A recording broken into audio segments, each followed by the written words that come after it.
You guys don't need to worry about me getting revenge from Diddy. I've got 3 moves that make sure he'll never be able to come after me or my family. First, I personally reached out to the victims' legal teams. The real reason he's not getting out is those buried cases behind the scenes. I provided legal funding for 7 victims who had been silent for years and brought in the top criminal attorneys in the country. Second, I bought up every potential post-release business deal he had lined up. I planned this 2 years in advance, so by the time he got sentenced and still had hope of getting out, every partner had already cut ties with him. Third, I don't just have evidence, I've got backups. This is an entire minefield that's been buried for 20 years. I uncovered every secret from the last 30 years. With testimonies from the victims, we interviewed over a dozen people he tricked, threatened, or violated. You think that's harsh? No, he destroyed other people's lives for decades. I'm just making sure he spends a few extra years in prison for it. I'm not afraid of his people, not afraid of his threats. I know he's still in there fantasizing about a comeback, but the truth is, he's never coming back. I feel funny. Is this real life? Yes, this is real life. I feel crazy. The world is spinning around me. Don't touch your stitches, Justin. Bieber, don't touch your stitches. What's happening? No. Bieber, stop. You have 4 eyes. I have 2 fingers. I have 3 fingers. Is this gonna last forever? Justin, stop it. Ah! Yeah, you pressing Bieber. Yeah. Yo, what's up? Like, I'm calling you, ain't answering. Yeah, that was low. That was weird. That was crazy. That was weird. They did not run through Bieber. There was. Man. Why you not answering your phone?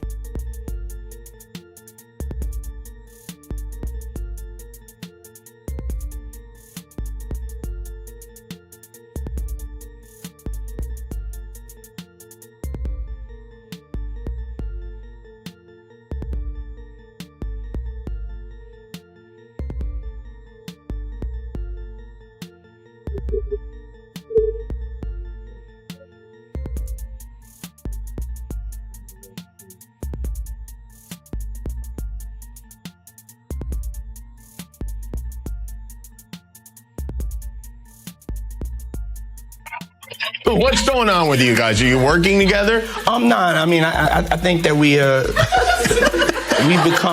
we've become friends in a strange way, you know. Like Robin Big. Yeah. It's like exactly. I'm big and you're Robin. Yeah. No, I mean, to a lot of us, he's like a little brother. You know what I'm saying? He's not afraid to call and ask for advice. He's somebody that, in the industry-wise, the record industry is a strong family, and he's somebody that, you know, we definitely have our arms around, and we want to protect him because he's such genuinely a nice person. Besides his talent, you know what I'm saying? He's one of the greatest kids that you could ever know. Justin,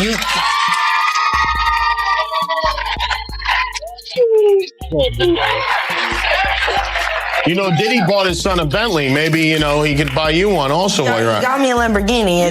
Oh, well, that's nice. I haven't gotten it yet, though. Yeah, I know. When is that coming, that Lamborghini? We talked about this last He time. had the Lamborghini for a day or two, and he had access to the house, and he knows better than be talking about the things that he does with Big Brother Puff on national television. For years, the industry treated warning signs like background noise. Awkward moments were laughed off, uncomfortable footage became memes, and serious questions were quietly ignored. But now, with 50 Cent's documentary reopening the record, every detail is being re-examined and every forgotten whisper is resurfacing. At the center are Diddy, a powerful figure shaping careers behind the scenes, and Justin Bieber, a young star pulled into that world before he was ready. This is not about viral clips or gossip. It is about influence, silence, and how the truth can stay buried when too many people choose not to look. Now, when we doing, we can't really disclose but it's definitely a 15-year-old's dream. When he signed to Usher, I had legal guardianship of Usher when you know he did his first album. I did Usher's first album.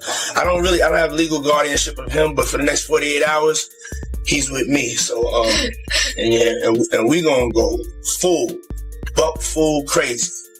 Justin Bieber's rise was sold as a modern fairy tale. A gifted kid launched into superstardom. But behind the spotlight was a more troubling reality. A young talent navigating powerful adult systems with little protection. Old footage and interviews now show him placed in environments where access and status mattered more than boundaries. These moments were dismissed as harmless celebrity culture instead of questioned. This is not one incident. It is about normalization, an industry trained to look away, and what happens when youth is traded for opportunity. The question remains, who is responsible for the price paid? Look at Usher. What Usher say? I seen some things I shouldn't have been seeing at that age. What does that tell you? That he's seen some things, he was around some things when he was young that he shouldn't have been at a Diddy party. So that's going to show you that there are certain things that are happening that's going on that here it is, this kid was saying he shouldn't even seen it and been around it himself. So all the other celebrities who saw it and they stand quiet about it, ain't that in our culture? No snitching. And I felt a certain way when Usher got on Shay Shay, and I don't mean to mention other people's platforms, but he got on Shay Shay and he mentioned how great and how good Puff taught him and everything. You know what I'm saying? About the business, right? I know, and people know, that was around that in that time that Puff and Usher did have a situation. And that situation led Usher to the hospital. Now, I let Usher explain that to y'all. I let Usher tell that story. But how dare you say a man that groomed you, you gonna give him a pass? Bro, you know. For years, 50 Cent positioned himself outside of Diddy's inner circle, aware of what was happening, but unwilling to be part of it. His comments were dismissed as rivalry or clout chasing. Now, as legal pressure grows and public opinion shifts, those same words carry new weight. They do not prove every claim, but they reveal how warnings can exist long before accountability arrives. Criticism is easy to ignore when the messenger is inconvenient. The question is, how many early signals get brushed aside for that exact reason? He dropped the song. It went over our heads. It's actually about P. Diddy this whole time. Which video? The song Lonely. Let me see. Everybody knows my best. I've always needed black. Maybe that's the price you pay for the money and fame at an early age. He even came out and said stuff about how when he was younger, he was being taken advantage of, which is true. The problem was being a victim of the diddler. What happens? Because he has so much dirt on you, if you go out into the public, he may have videos, he may have embarrassing things, he might even have incriminating footage of you doing things that you were forced to under the influence to do. Diddy's influence stretched far beyond music. He controlled access to rooms where careers were lifted or quietly blocked.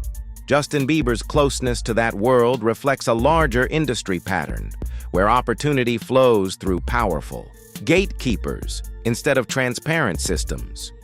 In that space, proximity to power often mattered more than safety or long-term well-being. Guys, the leaked video of Justin Bieber partying with P. Diddy has just emerged, and it looks horrifying. Bieber was not in his right state of mind. Here's the video. Oh, he's bad boy now. Look at that. Whoa, look at that. Here's your icon alert. Look at that. It's called. Does that look normal to you guys? What's going on here? He gets down on his knees, starts drinking. Diddy right there. Look at his eyes. The deeper concern is not just what may have happened behind closed doors, but why accountability failed so often. When success depends on access, boundaries blur. Caution is treated as weakness. Self-protection becomes an obstacle. In that environment, the real issue is control. Who is truly free to say no, and who pays the price for trying? I'm tired of Usher. I wish somebody would come out and just like sue him. Like, we need Usher. No, we do. We need a victim to come out and be honest about him. Because what I'm realizing is that he's going to fake the funk into the victim, man. He's just going to keep on sucking the devil's. And I don't know, you know, like with a baby, that pacifier, sometimes you got to pull it out. You know what I'm saying? And take it away. Right? When the babies, you sucking on the pacifier. That motherfucker gonna keep sucking on that shit until you do what? Till you take it out the mouth. Now it's gonna scream and holler, but eventually it will get used to the fact that his mouth is no longer full with that object. And that it's time to just, you know, learn how to live without it. He been sucking on Diddy's dick a long time. It's time for him to learn how to make this thing happen without the devil's dick in his mouth or ass. Oh, you don't think if he sued, he'll just Lil Woody the situation and I don't recall? I don't recall. No, because I think if a victim comes out against Usher, it'll show how egregious this shit is. Because if he can be a predator, then anybody can be a predator. Long before Justin Bieber became a global star, Usher openly spoke about entering Diddy's circle as a teenager and later admitted that environment exposed him to adult pressures far too early. That history matters because it shows precedent, not speculation. When similar patterns repeat across generations, coincidence fades and a structural issue comes into focus. Power and trust were passed forward without real reform. If discomfort was recognized once, the question remains. Why was the system left unchanged when the next young star walked the same path? That boy that got rushed to the hospital. They're not seeing what the intentions was in his heart when he took Justin Bieber there. Oh. Let's be honest. He took Justin Bieber there. Diddy had been trying to get to Bieber for a minute. And his management was backing him off. But it wasn't until Usher took over management and had guardianship and gave temporary guardianship to the diddler for 48 hours. Think about that. He had already been to the hospital. That situation that Gene was talking about. And you still took Bieber there. But you got custody of him first. Diddy had already tried. They wouldn't let him. Actually, someone made reference to the fact that Diddy trying to get at Bieber the way he was trying to get at Bieber was looking a little predatory. And then Usher came in and discovered it and managed him and got custody of him and promised to look after him. And then he sent him to the diddler. Does that sound like a good guy? It's horrible. Does that sound like a good guy? Now that we know what Diddy's really like.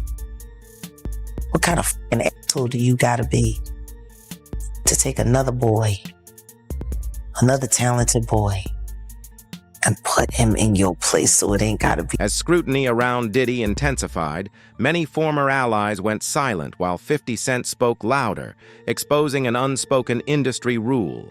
Speaking up risks relationships. Staying quiet protects them. Over time, loyalty and self-preservation blur together. This is not just fear, it is calculation. An environment where honesty competes with career survival. And when silence becomes the safest move, one question lingers. Can real accountability ever exist in a system built this way? Usher look like he fresh off goddamn plane. Usher fresh off the guard stage. That's my brother right here from day one. We used to wake up and, damn, pause, but like, that's how I mean, back in the days when he was like 10 and I was a little bit older, his older brother, we used to fight over the Frosted Flakes. You know what I'm saying? Before pause was invented. You know what I'm saying? But it's my brother for real. We used to actually wrestle off of the Frosted Flakes because he used to always get up early with me. Now he's one of the richest stars in the world. And What did Puff just say? Nobody's going to acknowledge this with me. Puff just said we used to wrestle over the Frosted Flakes, and we're streaming live. That was stupid. Listen, that was stupid. Listen, having a good time. Usher is a procurer. And if Usher knew what was going to happen to any of those young children that he took to the Flavor Freak office, he a good guy. Especially considering what happened to him. Especially considering that he sat with Howard Stern and Howard Stern said, would you send your kids to Puffy's Flavor Camp? And his immediate response was, hell no! So it's good enough for everybody else's kids, but it's not good enough for you. Yours are just good enough to die in Lake Lanier with no real investigation. Got it? Like, these aren't good people! Oof. All right, Jeff. He's not good! He's a...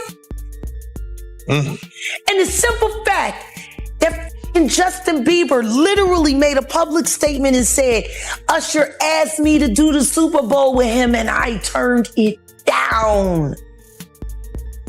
Run for the hills. Why would he turn it down? Who turns down the Super Bowl? Justin Bieber has never publicly accused Diddy of criminal wrongdoing. But his later openness about anxiety, instability, and emotional exhaustion adds critical context. He has spoken about growing up under extreme pressure, surrounded by adults, with competing interests, and trying to manage massive success without real protection. That history does not provide simple answers, but it challenges easy explanations and highlights the cost of growing up too fast in an environment where well-being was never the priority. Yeah, well, she's crazy. She's a superstar. Superstar, right? So you're there and you see her and you see the way she's reacting to you. And I wonder what was going through your mind, because I've never had a chance to ask you that, because I know what was going through her mind because I've never had a chance to ask her that. And it's pretty clear in the video what's going through her mind. She can't even. What was going through your mind when you saw that kind of reaction? And also now in the knowledge that you were just coming out of that space yourself. I wanted to protect the moment. You know, I don't know how many opportunities I'm going to get. You know, we never know how many opportunities we're going to get with anybody. I mean, I'm tearing up thinking about it, just with the Kobe situation, you know. Just never know. And so I just wanted to be a good example, you know, and yeah. Did you feel protective of her? Yeah, I definitely feel protective of her. It was hard for me being that young and being in the industry and not knowing where to turn, and everyone, you know, telling me they love me and, you know, just turn their back on you in a second. So yeah, it's hard because I want her to know that, you know, she can count on me, but at the end of the day, I'm never going to force myself to be in a relationship with her. It has to be natural, right? So I just kind of, you know, let her do her thing. And if she ever needs me, I'm going to be here for her. But yeah, just protecting those moments because people take for granted encounters and,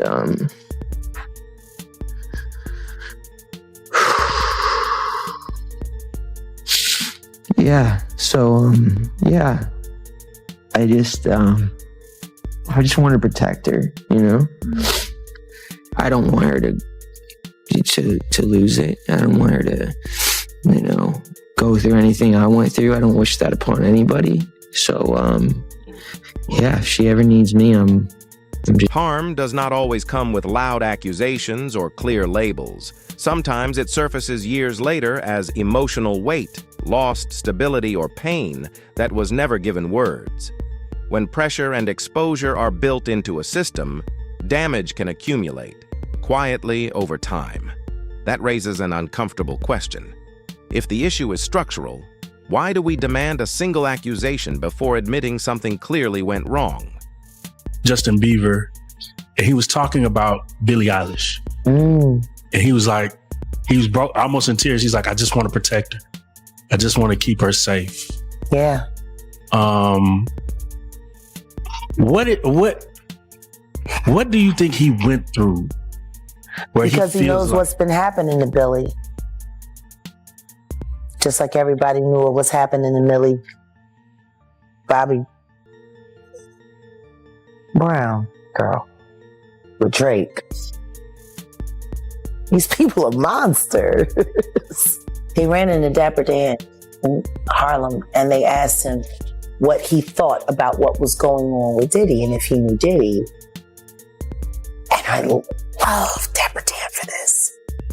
He said, I grew up with his parents. I knew his parents. He said, and what's going on with him has been going on long before him.